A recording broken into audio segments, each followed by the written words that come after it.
Welcome back, folks. You know, it is interesting, this humanity first thing. They have tried to take a religious angle to it.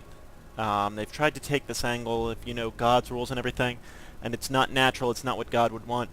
One of the things I always found very interesting, and something I'm not sure how many people understand it, is that if you think about it, the Bible will teach, I'm not a religious man myself, but the Bible will teach that God's greatest gift to man was free will.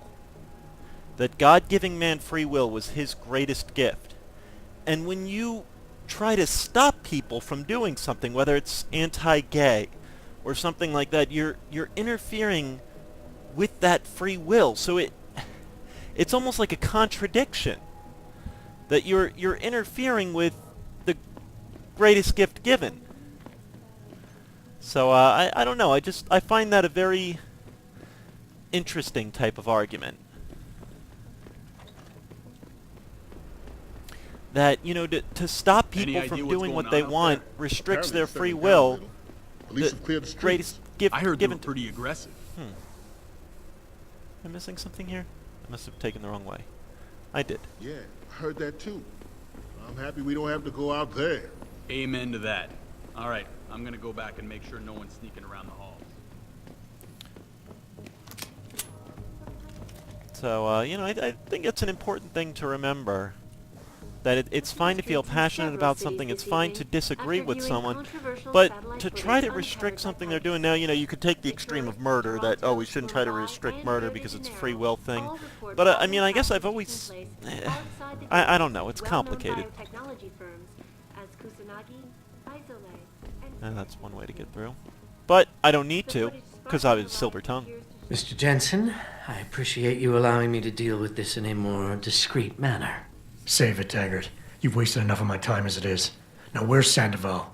He has an apartment he uses when in this city, on Grand River Road. He mentioned he was feeling very run down, so I can only assume he went there. I see. He's not an evil man, Mr. Jensen. If he's done what you say, it's only because of his brother, Ezekiel. A man you might know better as Zeke Sanders. Sanders? The man who attacked Sarah's manufacturing plant? I knew nothing about it until after it was over, and then I tried. I tried to convince Isaiah not to follow in his footsteps. Good job. Mr. Jensen, please.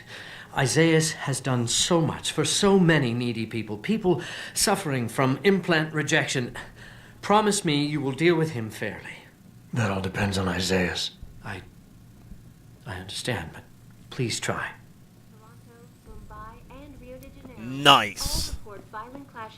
That's really cool, though, that I was able to diplomatically get through all of this, so that I didn't have any, oh, ammo. So that, I didn't have any type of major fight. Because, this would suck to get through.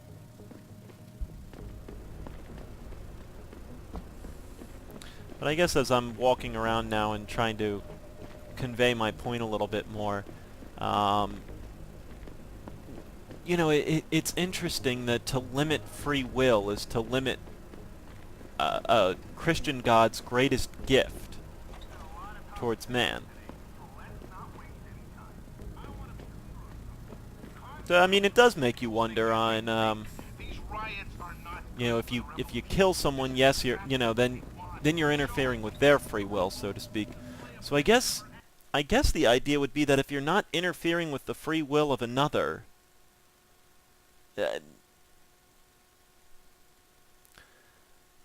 it's complicated. I'm trying to ration out the thought as I come up with it, and I'm not sure how great of a job I'm doing of it. But, I'm trying to think of cases, a cocaine user. It's a self-inflicted type of thing. Come on.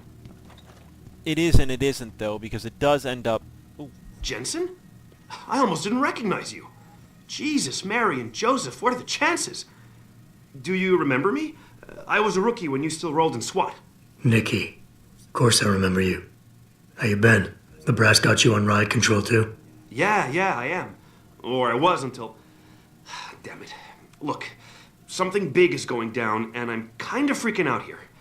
You remember that MCBer, Jacob White? You busted him a couple of times. Yeah, I remember him. Assault and possession. He's still running rackets? No, I mean, yeah, shit, I don't know.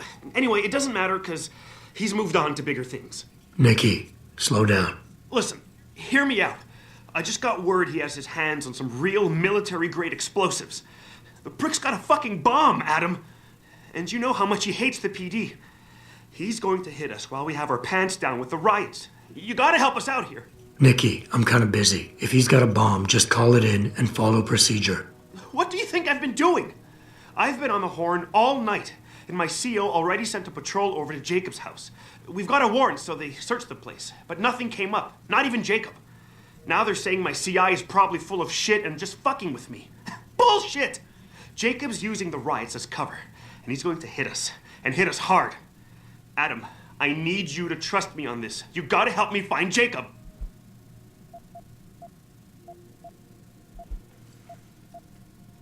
How did White even manage to get his hands on explosives?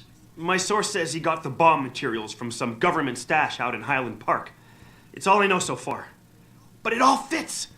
He was last seen ranting at a rally about shattering the foundation of the hypocrisy or some bullshit like that. You know, quoting Che Guevara and talking about violent revolution. Did he have the shirt, too? What? Anyway, he practically named the date and time of this reckoning. And it's tonight.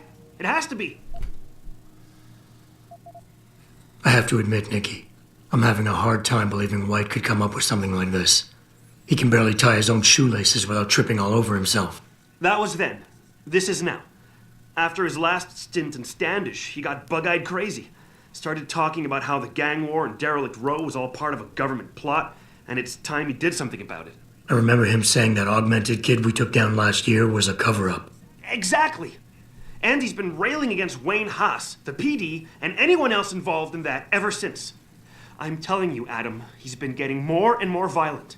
Now he's got explosives, and we've got a giant bullseye painted on our ass. So why is it nobody trusts your source? He used to run with White's old crew, but he's a 3-strike pert facing a dime on some damn parole violation. He's trying to cop a deal, so nobody trusts him. Thing is, I know he's reliable.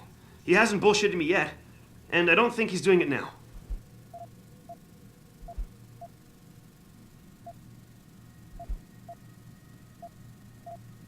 What is it exactly that you need me to do? You mean you'll help me out? Really? I didn't say that. Assuming I did agree to help, what would you need me to do exactly? Oh. Well, based on Jacob's history and his new political agenda, I can almost guarantee he's going after cops. I've warned everyone working street detail and anyone else who'd listen to keep an eye out. But with half the force tied up with the protests and rioting, I can't get the manpower for a proper search.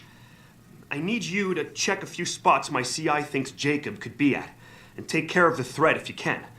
Even if you find nothing, great. It put my mind at ease, at least. Fine, I'll help. Let's go over what we know, just the facts. What we know? Just the facts? What we know is he's certified batshit crazy, hates cops, quotes Che Guevara, and got his hands on military-grade explosives. What more do you need to know? Oh, Christ, man. I've got nobody to help me, and I can't even breathe. How am I supposed to find this guy? The bomb could be right under us, right now! Nicky, relax. Keep it together. I'm trying, Adam.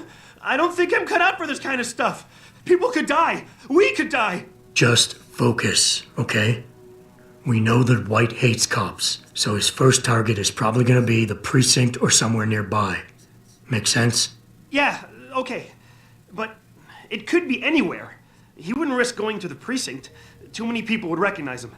That leaves the transit station, the sewers, and the alleys around the precinct. Look, I need to stay here and report any leads to my CO. Can you check those locations for Jacob? Or his bomb? No problem. Anything else you can give me? I don't know. You remember what White looks like, right? Tall, Caucasian, skinhead?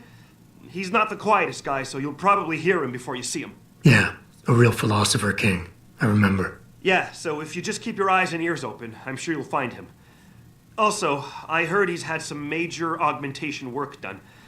I'd be extra careful around him. I think the White we used to know has been replaced with something much worse. Got it. I know it's a long shot, but I'm hoping we get backup to expand the search. In the meantime, we can check those areas, and who knows, maybe we'll catch a break. Oh, and Jensen, please don't turn him into a martyr. I'd prefer him breathing. What I think would be the most interesting here, and games so very, very rarely do this, and I can understand why they do, but at the same time it kind of, it pulls you away from it a little bit. There's always a reward for a side quest, but there's very rarely a punishment. Right now I've got to go after this guy. This, what the hell's his name? Whatever the dude at the apartment was. Isaias or whatever the hell. I've got to go after him. Obviously, though... Where am I going the wrong way here? Oh, did I somehow get back into the fudge? Okay, I didn't realize I was outside of the center when I... Okay, but, you know, to punish you, that you could catch him here, but because you didn't, he got away because you decided to go off to this little side quest. It's something I very rarely feel in games of a time pressure, and I actually hate time pressures in games. Don't get me wrong, but I think in a case like this it would work. I don't want an actual clock ticking down that I have to follow. I just don't like that, because then I feel like that takes away from one of the great aspects of video games of exploration. So, you know, you're kind of stuck in a rock and a hard place there, but I think doing a side quest, you know, it almost always comes back with only a reward. To punish the player for pursuing a side quest, for, you know, like a friend in need, makes it a little bit more real to life that if you have something important to do, but a friend comes to you saying he needs something, you know, it doesn't always work out well. I think, you know, it's just something interesting to add into games that I don't think it's been explored too much. It certainly has in some games, and I'm sure some people could come up with multiple examples. I guess it's just not something that I normally see.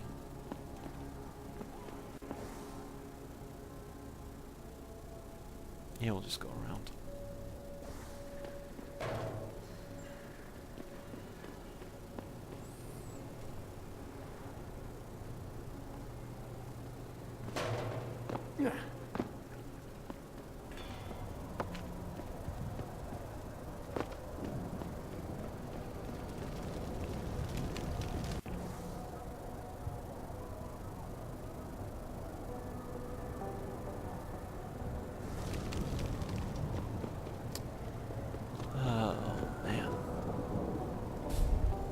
Really wish I had more time for video games.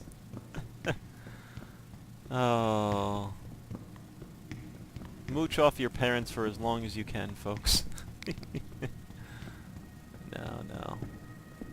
Alright, that's clear. We're looking at the sewers then. Sewer grade, I think, was pretty close to here.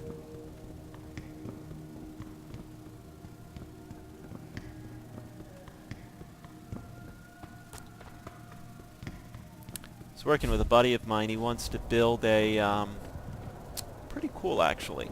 He wants to build one of the old arcades. I don't know how many younger viewers will remember it, but I'm sure a lot of my you know, 20-year-old and older viewers will definitely remember it. The old television screens that were arcades. So it was actually just this big, like it was a screen that was laid you know, parallel to the floor. It was kind of like a table, and on it was a game screen. And from there you could, you know, you played like Frogger or Pac-Man, and that's what it looked like. And a friend of mine wanted to do that with a coffee table and an old monitor. So you're going to take an old monitor. The hell? Yeah, I mean.